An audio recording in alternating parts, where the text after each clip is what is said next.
I grew up in a small town, the kind of place where everyone knows everyone else.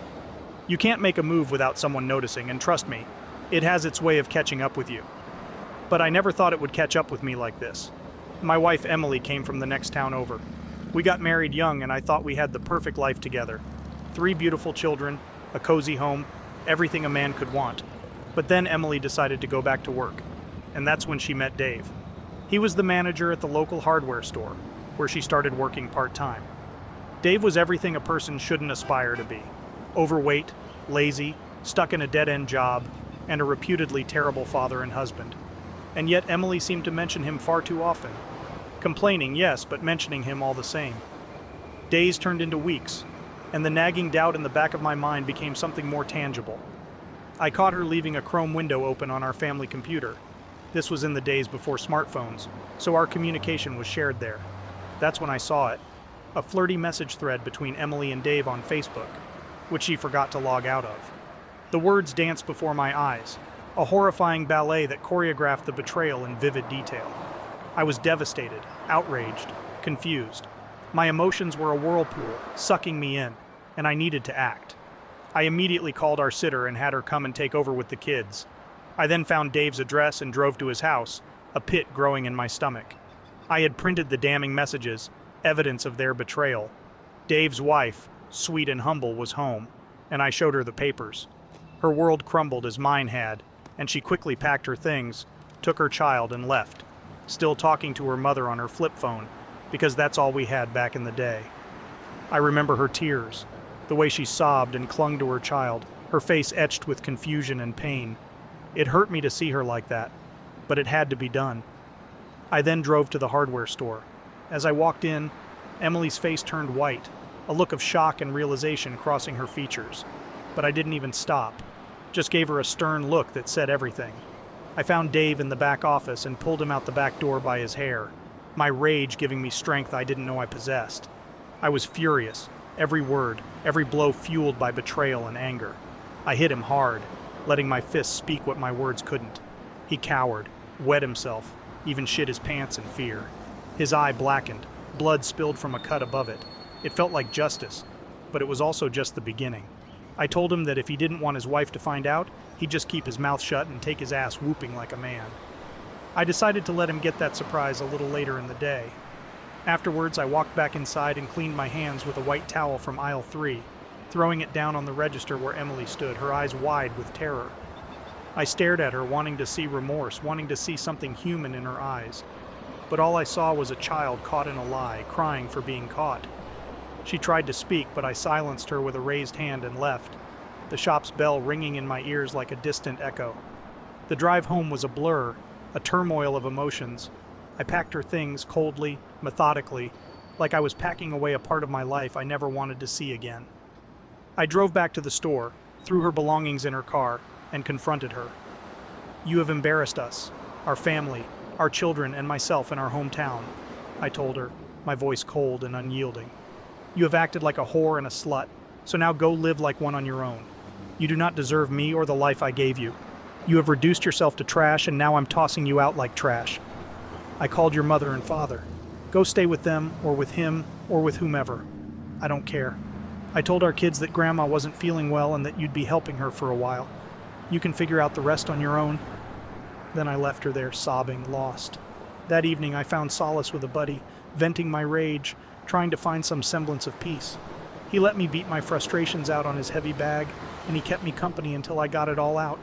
I went home and cleaned up and relieved the sitter, and as I held my children that night, the realization of what lay ahead began to sink in. Life had changed in an instant, and the path ahead was a dark one, but I knew I had to walk it, for myself and my children. The story was far from over, but I had made my stand. The rest would come, in time. A week after the confrontation, I received a letter in the mail.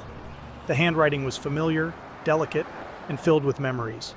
It was from Emily. I sat down, my hands trembling slightly, and opened the envelope. Inside was a confession, an apology, an attempt to explain the inexplicable. Her words flowed across the page, a torrent of emotion and regret. She wrote, "I don't expect you to forgive me. I don't even know if I can forgive myself. But I need you to know how truly sorry I am. I never meant for any of this to happen, but I let myself be swept away by something I didn't understand. You were everything to me, and I betrayed not just you, but our family, our children, and everything we built together. What I did with Dave was a terrible mistake, one that I will regret for the rest of my life. Please believe me when I say that I never stopped loving you. But I lost myself, lost my way, and I don't know how to find my way back. I know that words are cheap, that they can never undo the damage I've done. But I hope in some small way, this letter brings you a bit of closure, a bit of understanding. I will always love you, and I will always be grateful for the life we had. I'm so sorry for ruining it.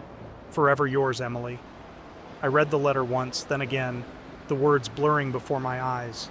The pain was there, the betrayal still fresh, and her apology, sincere as it might be, changed nothing. With a sense of finality, I crumpled the letter and threw it in the trash. It was over. I had moved on. But later that night, something pulled me back. I retrieved the letter from the trash, unfolded it, and read it one more time. Emily's words reached out to me, a cry from a place of darkness and despair.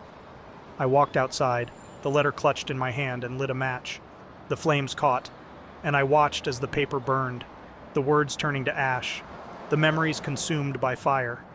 It was a symbolic act, a way to truly let go, to burn away the last ties that bound me to that painful past. Emily's words, her apology, her love, they were gone, reduced to nothing, just as she had become a nothing to me. I stood there watching the embers die, feeling a sense of closure, a sense of peace. The past was behind me, and the future lay ahead, bright and full of promise. I had moved on, and I was free. Days turned into weeks, and the once familiar rhythm of life was disrupted by cold, hard reality.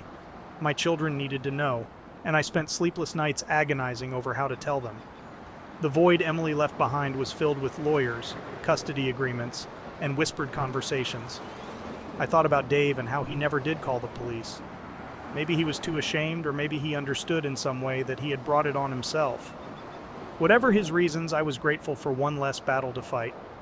My kids were resilient, adjusting to the change with a strength that both surprised and inspired me. And through it all, they had me, and I had them. We became a closer family, bound together by our shared experience. Years went by, and the pain began to dull, becoming a scar rather than an open wound. The town still whispered about Emily, and she became known for what she had done. Bouncing from man to man, never finding stability, she became a cautionary tale. A part of me wanted to reach out, to help her somehow, but another part knew that the bridge was burned, the ties severed. She had made her choice, and she had to live with it. Then, something unexpected happened. I reconnected with an old schoolmate, Sarah.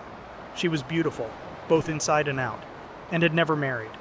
We found comfort in each other, understanding and shared memories, and something more, a chance at love again. We married, and the years that followed were good ones. Sarah embraced my 3 children as her own, and we even had a baby girl together. Life settled into a new normal, one filled with laughter and joy, and the shadow of the past began to recede. Yet, a part of me always remembered, always felt the sting of betrayal. Writing this story is my way of letting go, of releasing the last remnants of that dark chapter in my life. I look at my family now, my loving wife, my wonderful children, and I realize that I've been given a second chance. A chance to rebuild, to love and be loved, to find happiness again. I know that I'm fortunate, that not everyone finds this kind of redemption. As for Emily, I sometimes hear about her, but she remains a stranger, a nothing, a painful memory that no longer holds power over me. The lessons of the past shape us, but they do not define us.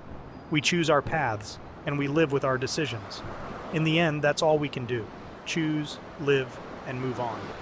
For in moving on, we find strength, and in strength, we find ourselves again. Life goes on, and so do we. And as I sit here surrounded by love, looking back at that turbulent time, I can finally say that I'm at peace. I'm home. Goodness, how awful. He definitely could have ended up behind bars for that beating he gave Dave, but I am glad he didn't. What do you think? Did he handle things well? What would you have done in his shoes? Would you have handed out a package of baby wipes to Dave before leaving the store? Let us know in the comments below. When you subscribe, be sure to click the notification bell. Click here for more Tangled threads.